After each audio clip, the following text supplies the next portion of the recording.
간단하게 미리 정리를 하면요, 첫 번째는 바른 믿음을 가지고, 또 두 번째는 바른 기도를 하고, 세 번째는 바른 것을 볼 수 있는 사람이 하나님 나라에 합당한 자다, 이런 설명으로 감출일 수 있습니다. 그래서 하나님 나라에 어떠한 사람이 들어갈 수 있는가, 누가복음에는 계속해서 연결되어 있어요.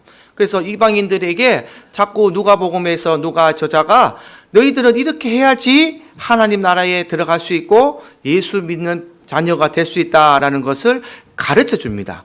그래서 잘 모르니까 비유법을 많이 써서 비유로 지금 우리에게 설명을 하고 있습니다. 그래서 1절부터 8절까지 말씀은요, 믿음에 대한 이야기입니다.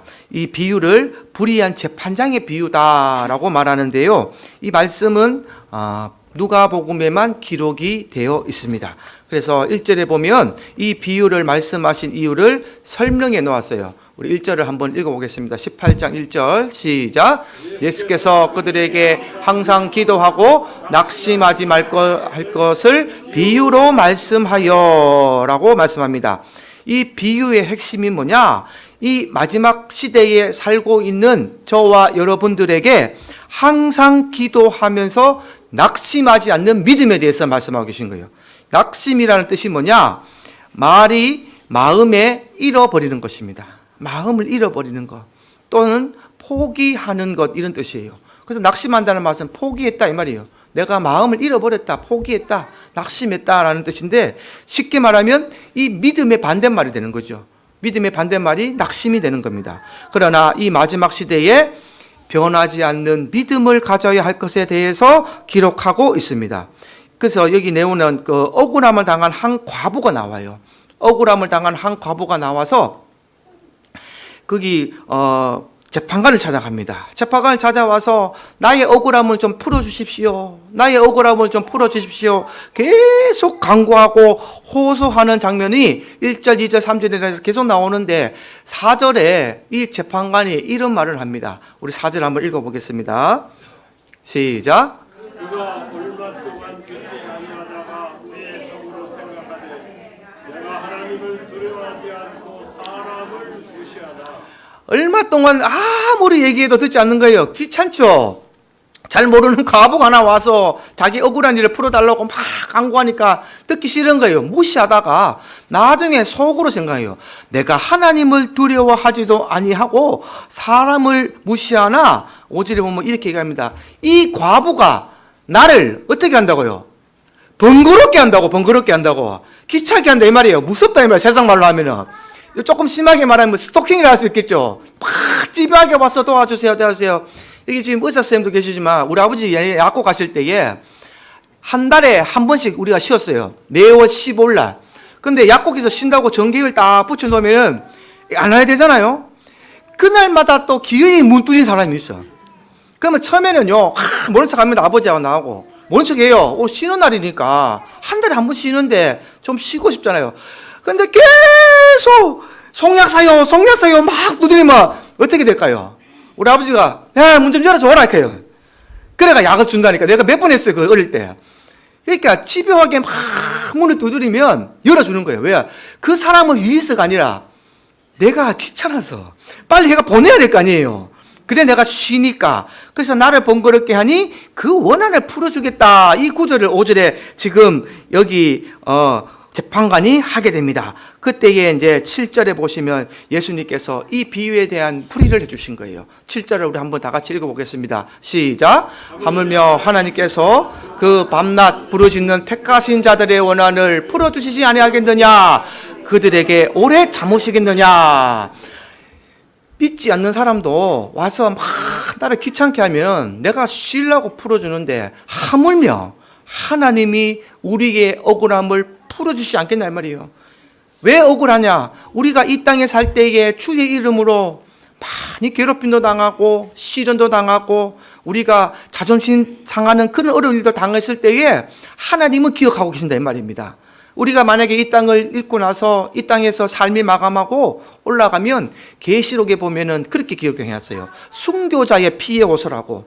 제단 밑에 앉아서 하나님 앞에 이렇게 호소하는 거예요. 하나님이여, 하나님이여, 우리의 죄의 빚값을 언제 갚아주시겠습니까?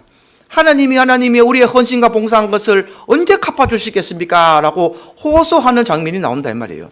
그러니까 우리는 하나님 품에 들어가면, 의롭게 살다 가면 하나님 앞에 그렇게 떼쓸 수 있다 이 말이에요. 근데 하나님께서 뭐라고 하시냐? 때가 찰 때까지 기다리라. 내가 너희들의 원한을 꼭 갚아준다 라고 약속하셨단 말입니다. 그래서 지금 그 말도 하시는 거예요. 예수님께서도 밤낮 줄어지는 택한 자의 원한을 하나님께서 풀어주지 않겠냐 이 말이에요. 우리가 억울하고 힘든 일이 있고 참 감당할 수 없는 일이 생겼어도 우리가 스스로 하지 말고 하나님 앞에 부르짖고 하나님 앞에 모든 것을 맡기는 여러분들 되기를 주님의 이름으로 축복합니다. 그래서 8절에 결론이 나옵니다. 8절 다시 한번 더 읽어보겠습니다. 시작. 내가 너희에게 이르노니 속히 그 원한을 풀어주시리라. 그러나 인자가 올 때에 세상에서 믿음을 보겠느냐 하시니라. 낙심하지 않고 하나님에 대한 믿음을 가지면서 기도할 사람이 있겠느냐 이 말이에요.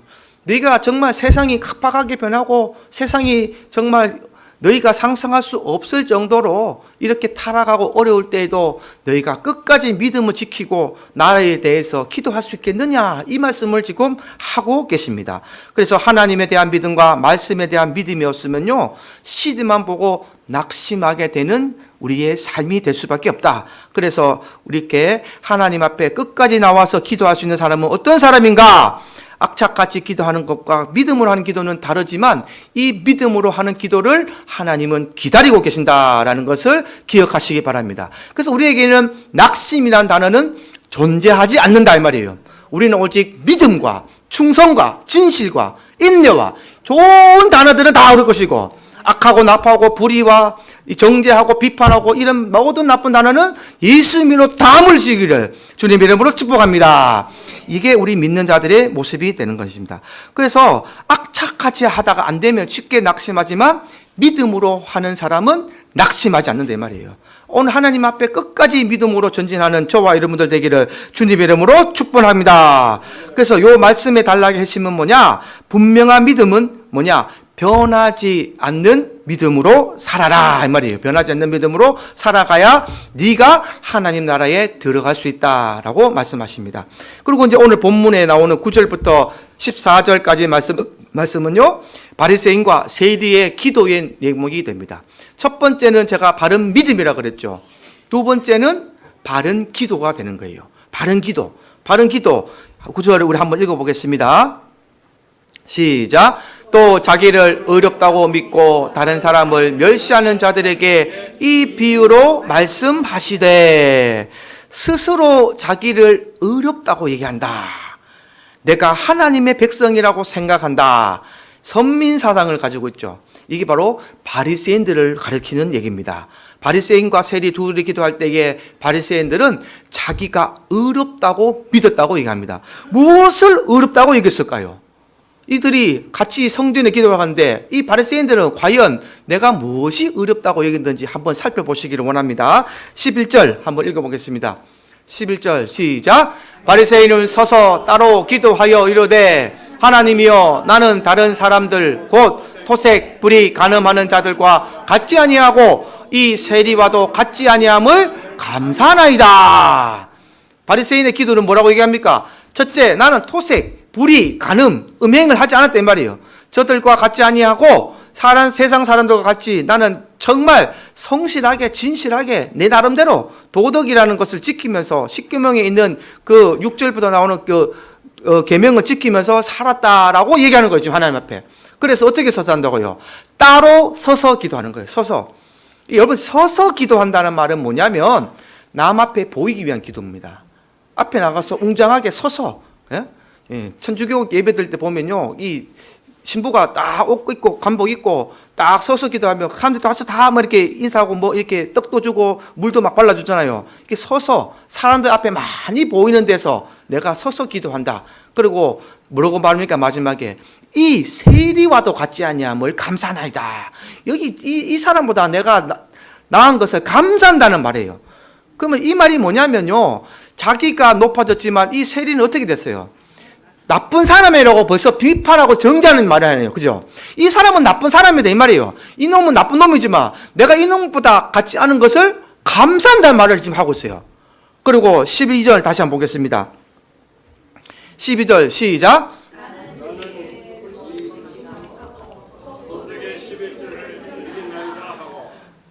이분 이 말씀 되게 중요한 말씀이에요. 바리새인들이 뭘 했냐면요.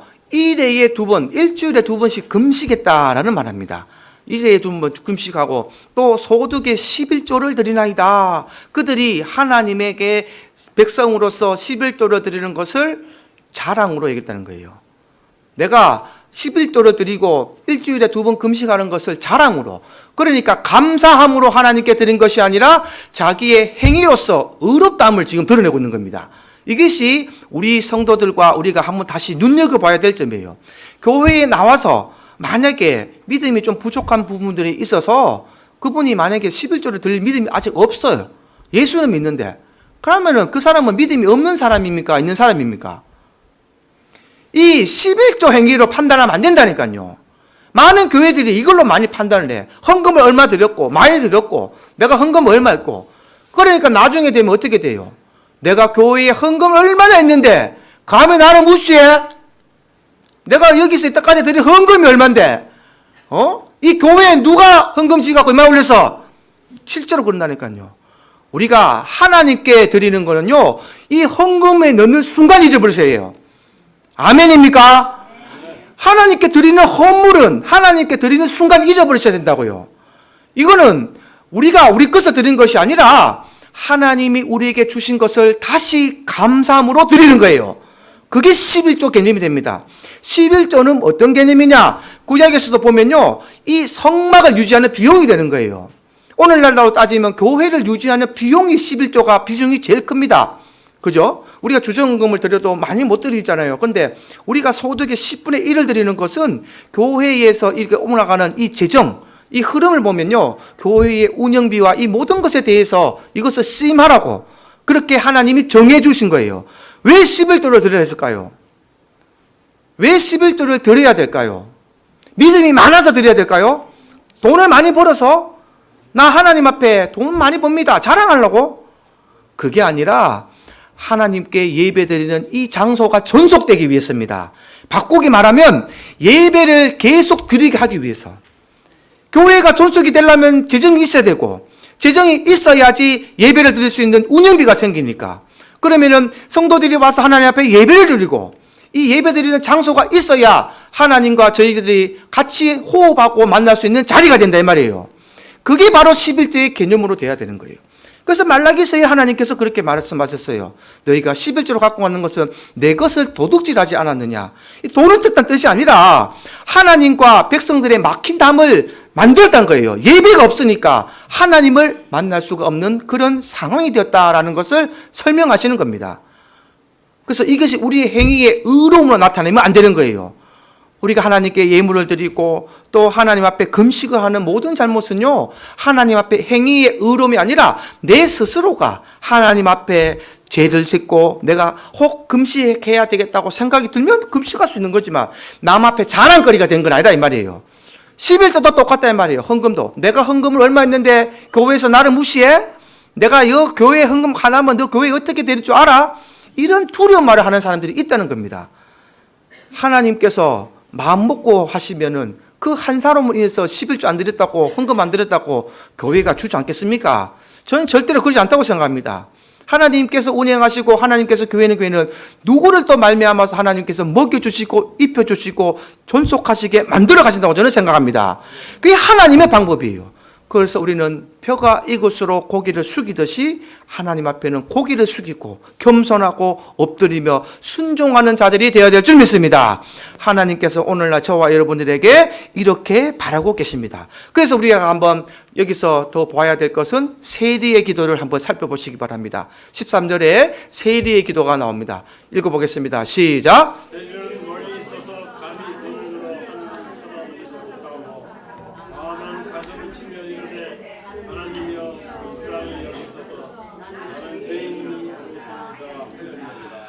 아멘. 여러분이 보시기에 누가 의롭습니까? 누가 하나님 나라에 들어갈 합당한 자가 되겠습니까? 세리는 멀리 서서 감히 하나님을 바라보지 못하고 하늘을 쳐다보지도 못하고 다만 가슴을 치밀어대 하나님이여 나를 불쌍히 여기소서. 나는 죄인이로소이다. 나는 죄인이로소이다. 오늘날 한국교회에 이 죄인이라는 소리가 많이 사라졌어요. 하나님께 드리는 이 회개 기도가 많이 사라졌어요. 어떤 기도가 많이 나타나느냐? 하나님 복 좀 주십시오. 하나님 뭐 좀 잘되게 해주십시오. 하나님 뭐 좀 해주십시오. 제가 어릴 때 교회 다닐 때는 정말 회개 기도가 많았습니다. 우리 위에 선조들은요 정말 눈물로 내 것을 아끼지 아니하고, 아까 천국은 마치 막 나오죠. 땅 팔고 집 팔고 냉장고 팔아. 그때 우리 어릴 때 선조들은 정말 그렇게 했었어요. 우리 권사님들은 집 팔고 냉장고 팔고 땅 팔아서 교회를 위한 일이라면 내 것을 아끼지 아니하고 눈물로써 하나님 앞에 교회 와서 엎드리고, 그들에게 하나님 앞에 충성되어 있을 때에 한국교회가 지금 이만큼 발전을 했는데, 어느 순간 우리가 지금 부유해지고 교회마다 자리가 많이 차지하고 사람들이 많아지니까 하나님께 하는 본질의 이 회개 기도가 사라지고 있다는 겁니다. 교회 오면 복 받는 줄 알아요. 교회 오면은 막 재물이 많아지는 줄 알아요. 그럼 목사님들이 또 여러분 복 받을 것입니다. 좋은 직장 될 겁니다. 좋은 학교 갈 겁니다. 이 말씀 선포하고 있어요. 교회가 그게 아니라는 게 아니라, 그게 본질에 중요한 게 아니라고 제가 말씀드린 거예요. 교회는 하나님 나라를 가르쳐야 되고, 하나님을 사랑하는 법을 가르쳐야 되고, 하나님이 우리를 얼마나 사랑하셨는가를 가르치는 것이 교회가 돼야 되는 겁니다. 그 모든 것을 믿음을 받아들였을 때에 그 위에 따라오는 우리의 복이 따라온다라고 말씀하셨지, 교회 와서 복 받는다고 그렇게 가르치면 그건 잘못된 거라, 그건 제가 말씀드린 거예요. 이 지금 세리가 하는 행동을 보십시오. 하나님이여 나를 불쌍히 여기소서. 나는 죄인이로소이다. 이 기도를 하니까 예수님께서 어떻게 생각하신가? 하나님께서 이 기도를 받아주십니다. 그래서 14절에 예수님께서 이렇게 얘기하십니다.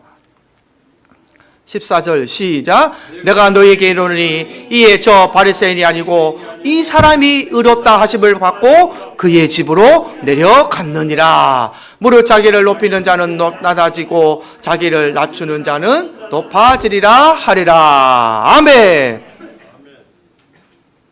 자기를 낮추는 자는 높아지고 자기를 높이는 자는 낮아진다 그랬습니다. 그래서 누가 의롭다고 받았습니까? 이 사람이라는 말은 세리로 연결되죠. 13절로 연결시키면 14절은 세리를 뜻하고 있는 말입니다. 하나님께서 우리 사람들이 볼 때는 바리새인들이 서가지고 기도하면서 일주일에 2번씩 금식하면서 11조를 드리면서 아주 거룩한 척 하나님 앞에 기도를 드렸고 못씻는 척 거룩한 척 했지만, 하나님 보시기에는 가장 가난하고 힘없는 자가 가서 엎드려서 하나님 나는 죄인입니다. 하나님 나를 불쌍히 여기소서라고 울며 기도했을 때에 하나님은 세리 보고 의롭다 하신 것을 기억하시기 바랍니다. 우리 하나님의 눈과 사람들의 눈의 잣대는 분명히 다를 줄 믿습니다. 그래서 사람의 잣대에 사람의 눈에 드는 우리가 아니라 하나님 마음에 하나님 잣대에 기쁘시게 하고 그 속에 들어가는 저와 여러분들 되기를 주님의 이름으로 축복합니다. 그래서 정말 하나님을 알고 하나님 말씀을 바로 아는 사람이라면요, 자기 의를 드러낼 수가 없습니다. 둘째로는 절대로 다른 사람을 멸시할 수가 없습니다. 왜냐? 하나님께서 저만 사랑하는 것이 아니라 여러분들 사랑하는 것이 아니라 저와 여러분들을 다 함께 사랑하시는 거예요. 그리고 우리뿐만이 아니라 저기 믿지 않는 불신자들도 하나님은 사랑하신다는 사실입니다. 하나님은 다 사랑하시는 분이세요. 그래서 어떻게 하거나 저 한 영혼이라도 다시 예수 그리스도를 믿고 돌아오기를 원하시는 것이 하나님의 마음이라 그랬어요. 그러니까 우리의 생각과 하나님 생각은 다르다는 겁니다. 그래서 멸시하지 말고 핍박하지 말고 정죄하지 말고 위로하고 고문하고 사랑으로 안아라. 그래서 첫째 되는 계명은 내 마음을 다하고 뜻을 다하고 힘을 다하여 주 여호와 하나님을 사랑하고, 둘째는 뭐예요? 내 이웃을 내 몸과 같이 사랑하라. 이것을 주신 겁니다. 그래서 오늘 말씀을 보면요, 하나님께서는 끝까지 너희들이 내게 기도할 때에 감사하는 기도보다 이 세리처럼 의로운 자라고 말하지 말고 세리처럼 죄인임을 고백하면서 하나님에게 겸손하게 엎드리는 기도를 하라, 바른 기도를 하라라고 가르쳐 주십니다. 그래서 15절 17절로 넘어가면 이런 말이 나와요. 어린아이와 같은 믿음. 예수님께서 다시 말씀하시죠.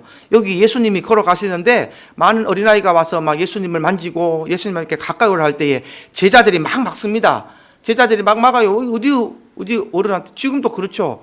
지금도 만약에 어디 큰 목사님들 지나가면은 우리 아리가 은우가 막 가려고 만지나가면 근처도 못 갈걸요. 가다가 벌써 탁 막아서 못 들어갑니다. 그런데 예수님께서는 오히려 꾸짖으시면서 강조를 하시죠. 아이를 부르시고 가까이 하시고 용납하시고 금하지 말라. 그리고 하나님의 나라가 이런 자의 것이다 라고 말합니다. 17절에 한번 말씀을 선포하죠. 한번 읽어보겠습니다. 시작. 내가 진실로 너희에게 이르노니 누구든지 하나님의 나라를 어린아이와 같이 받아들이지 않는 자는 결단코 거기 들어가지 못하리라 하시리라. 어린아이와 같은 마음은 무엇일까요? 계산 없이 순수하게 믿는 순박한 마음이란 말이에요. 우리가 계산 없이 순수하게 믿는 마음. 어린아이들이 돈을 알지 못할 때는요, 아빠한테, 내가 아이들한테 용돈 받아가 아빠한테 맡겨가면 다 맡겨요. 근데 이제 은우가 이제 커서 안 맡겨요, 나한테. 근데 돈을 알았어요. 돈을 알면은, 우리 은국이 이제 돈 알았어요. 그러면은, 어제도 이제 친척들 만나가지고 고모들하고 만나서 어제 갑자기 사촌들까지 다 모였었어요. 뭐, 그제도 동생도 오고 너무 많이 와가지고 있었는데, 은국이가 마치기 전까지 우리 각 군데 다 맛있게 먹고 헤어지기 전까지 한 10분 전까지 나오고 계단 타고 내려오면서 뭐라 그러냐면 아빠 이상한 용돈 하나도 못 받았어. 돈을 안 줘. 그래서 내가 은국아 곧 줄 거야 기다려봐. 진짜? 근데 이제 갈 때 되면 이제 애들 용돈 다시 주잖아요. 돈을 받으니까 좋아가지고 막 입에 기계 걸려가지고 그래 은국아 아빠 돈 좀 줘 갈게네. 안 돼 내 거야. 안 주더라고. 6살 때까지는 줬어요, 저한테. 뭔지 모르니까 아빠한테 맡겨가면 막 맡기는 거예요. 5만원짜리든 만원짜리든 모르고 막 맡기는데 지금은 지 서랍에 딱 봉투에 넣어가지고 손대면 안 돼! 이렇게 자가먹다가 모으고 있어요. 이렇게 된 겁니다. 그래서 정말 어릴 때, 순수할 때는요, 하나님이, 예수님이 뭐라고 말씀하셔도 계산 안 합니다. 계산 안 해요. 예수님이 뭐든지 달라 그럴 때 다 내어줄 수 있는 그 계산 안 하지 않는 아이가 천국에 들어가는 어린아이다라고 말씀을 하는 겁니다. 그래서 낙심하지 않는 과부, 세리 같은 사람, 이런 어린아이와 같은 믿음을 가진 사람이 바로 천국에 들어갈 수 있다. 그래서 마지막에 18절부터 30절에 아주 길게 나오는 설명이 뭐냐? 한 관리가 묻습니다. 누가 영생을 얻을 수 있습니까? 그러면 어떻게 우리가 영생을 얻을 수 있겠습니까? 라고 18절에 묻는 장면이 나와요. 그래서 예수님께서는 네가 계명을 아니 믿음으로 한번 순종해 봐라. 네가 하나님을 알지 않냐? 말씀을 알지 않냐? 순종해 봐라. 그때에 이 관리가 뭐라고 얘기하냐면요. 나는 어려서부터 이 율법의 말씀을 다 지켰습니다. 나는 다 지켰습니다. 하나님, 예수님, 내 같은 사람이 하나님 나라 가야 되지 않습니까? 22절 한번 보세요. 22절 한번 읽어보십니다. 시작. 예수님께서 이 말을 들으시고 이르되 내게 아직도 한 가지 부족한 것이 있으니 내게 있는 것을 다 팔아 가난한 자들에게 나눠주라. 그리하며 하늘에서 내게 보호자가 있으리라. 그리고 와서 나를 따르라 하시니. 이 부자가 너니 다 했어요. 어린아이들도 잘 돌고 부자도 구원하고 했는데 한 가지 자기가 가지고 있는 재물이 너무 많은 거예요. 재물이 많았어. 그런데 예수님께서 그 말한 거예요. 그러면 네가 가지고 있는 그 재물까지 다 팔아서 가난한 자에게 나눠줘라. 그리고 나를 따라와라. 그러면 하늘에 내게 보호가 있으리라. 나를 따르라. 할 수 있겠느냐라고 물어보십니다. 없는 사람은 할 수 있죠. 그러나 재물이 많으신 분이 많이 없을 것 같아서 제가 말하지만 재물 정말 많다면 한 10억이나 20억 있다고 생각해 보세요. 와, 지금 10억, 20억 있으면 대단히 큰 금액 아닙니까? 이거 만약에 예수님이 여러분들에게 꿈에 나타나셔서 야야 내일 그거 다 처분하고 어디 뭐 동대구 여기나 가서 노숙자들 다 나눠주고 나를 따라라 내 말씀만 따라 하면 과연 아멘 하고 순종할 사람이 몇이나 되겠습니까? 그 말씀하고 계시는 거예요. 그런데 이 부자가 23절에 그 자기의 심정을 적어놨습니다. 23절 한번 보세요. 시작.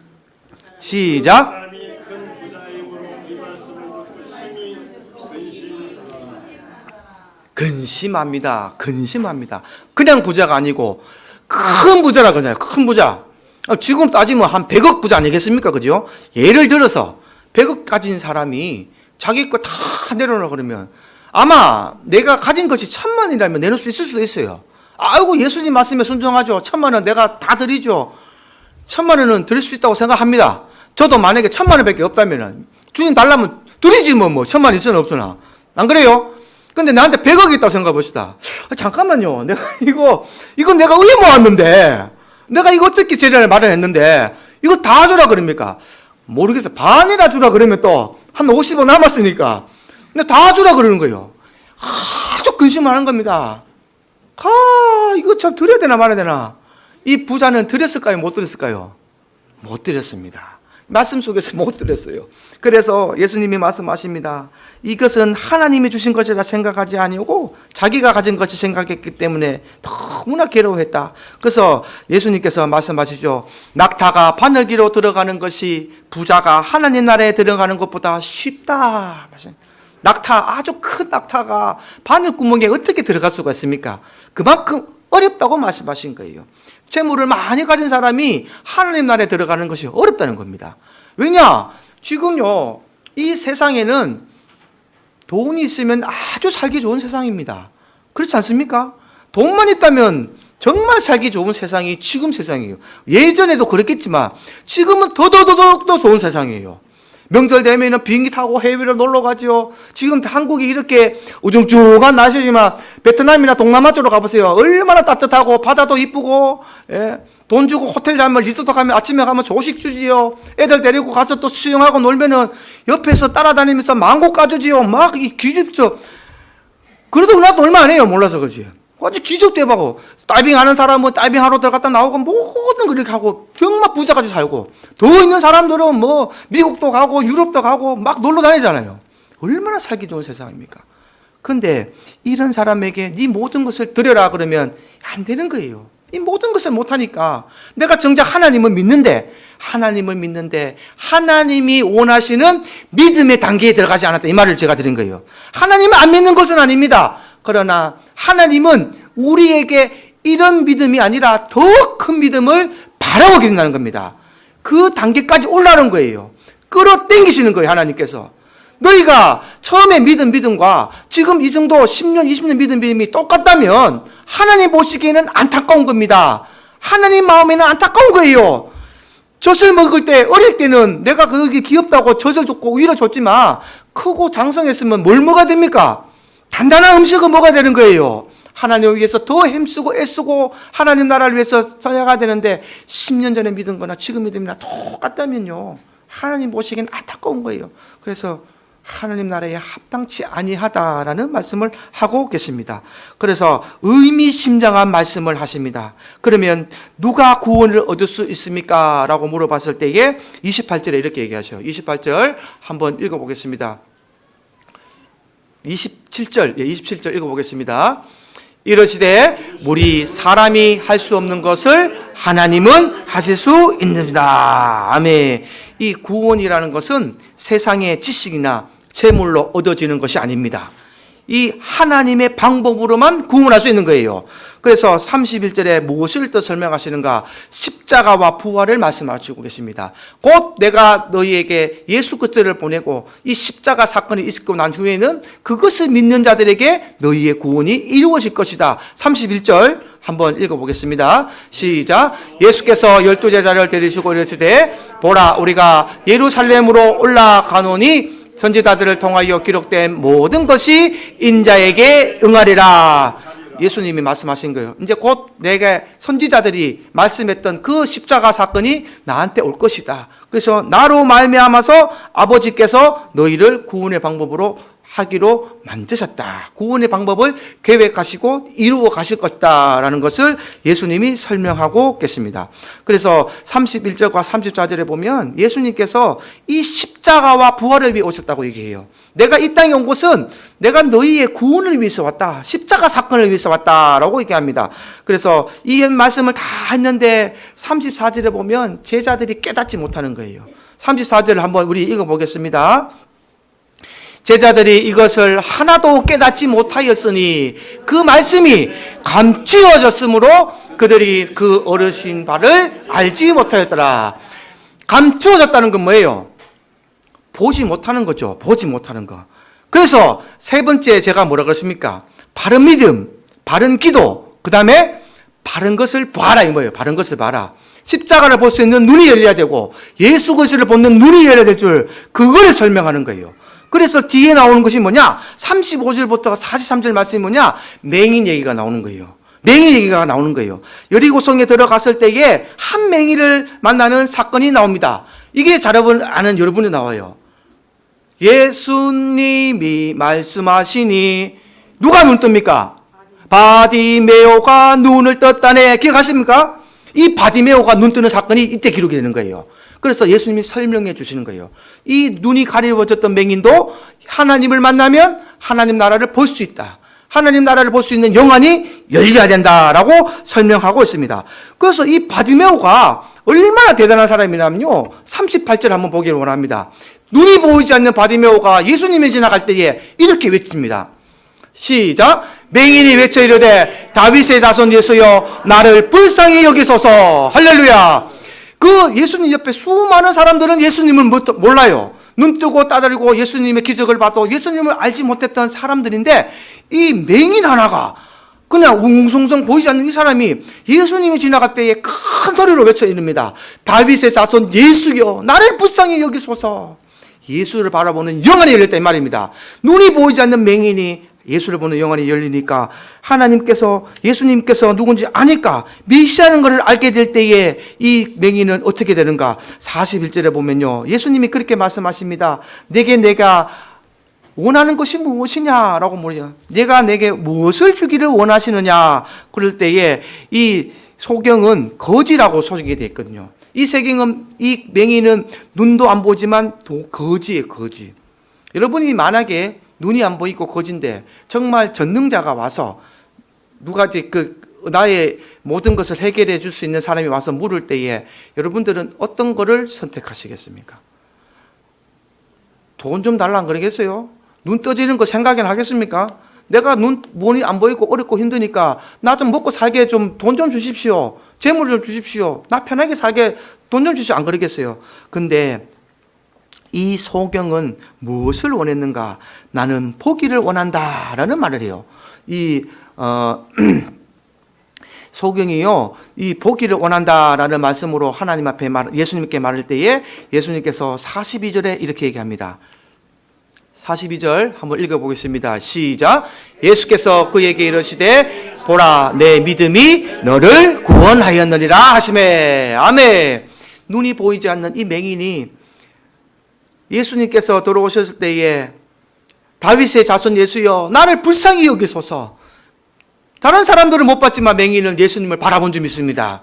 눈이 가리워졌던 이 맹인은 바른 눈을 가지고 예수를 바라봤다는 거예요. 그래서 예수님에게 나를 눈을 뜨게 해달라고, 예수를 더 보고 싶다는 이 바른 눈을 뜨게 해달라고 안때에 예수님께서 내 믿음이 너를 구원하였다. 그러고 내 믿음이 보는 그 볼 것을 하나님 나라에 네가 들어가게 될 것이다 라고 말씀하는 것이 됩니다. 그래서 재물의 눈이 가려서 하나님 나라를 보지 못하는 부자는 하나님 나라에 들어갈 수 없지만 육신의 눈은 보지 못해도 영의 눈에 열려서 십자가와 부활을 볼 수만 있다면 그 사람은 죄의 문제를 해결하고 영생을 얻게 되는 것입니다. 이게 하나님의 구원의 방법이에요. 그래서 지금 여러분들은, 저와 여러분들은 눈을 뜨고 있지만 이 세상의 불신자들은 눈은 뜨고 있지만 영의 눈은 감겨져 있다 이거예요. 예수를 보는 눈이 감겨져 있으니까 복음을 받아들이지도 못하고 영생을 받지도 못하고 자기들이 사는 것이 의로이고 살아가는 저 악한 사람들, 저 불쌍한 영혼들을 저와 여러분들이 가만 내버려 두면 안 된다는 것을 가르치고 있습니다. 먼저 눈을 뜬 자들이, 먼저 영생의 눈을 뜬 자들이, 우리는 주님을 다 만나지 않았습니까? 그러면은 내가 본 영적인 눈에 예수님을 다시 전하는 사람이 되시고 복음을 전해서 그들을 다시 우리가 본 이 바른 눈을 뜨게끔 만들어가는 그 역할을 해야 되는 것이 바로 저와 여러분들의 사명이 된다라는 것을 기억하시기 바랍니다. 그래서 오늘 누가복음 18장에는요, 마지막 시대의 믿음의 문제와 누가 하나님 나라에 합당한 사람인가, 영생을 얻을 수 있는가, 이런 문제를 여러 가지 사건을 통해서 소개를 하고 있습니다. 첫 번째, 세상은 타락해도 변하지 않는 하나님 말씀에 대해서 바른 믿음을 가지고 있는 사람. 두 번째는 바리새인들처럼 자기 의를 자랑하지 아니하고 또 회개하며 기도할 수 있는 사람. 세 번째는 어린아이들처럼 계산하지 아니하고 순수하게 하나님을 믿는 사람과, 네 번째, 재물과 욕심에 가려진 눈을 열어 십자가의 부활을 볼 수 있는 사람이 진짜 하나님의 나라에 들어갈 수 있다라고 설명하고 있는 것입니다. 오늘날 저와 여러분들이 이 모든 것을, 네 가지 말씀드린 것을 다 충족하셔서 하나님 나라의 백성으로서 선한 영향력을 끼치시고 또 그리스도의 향기를 품어낼 수 있는 여러분들 되기를 주님의 이름으로 축복합니다. 그리고 내가 하나님 나라에 합당한 자가 되었다면 나 혼자만 아니라 내 주위에 다 돌아보셔서 하나님 나라에 합당치 않고 예수를 보는 영안이 열리지 않은 사람은 그들에게 복음을 전하셔서 예수의 보는 영안이 열리게 만드시고 하나님 말씀으로 변화시키셔서 함께 영생에 들어가는 자리에 동참할 수 있는 그들을 변화시키는 여러분들 될 수 있기를 주님의 이름으로 축복합니다. 찬송가 242장 찬도 드리겠습니다.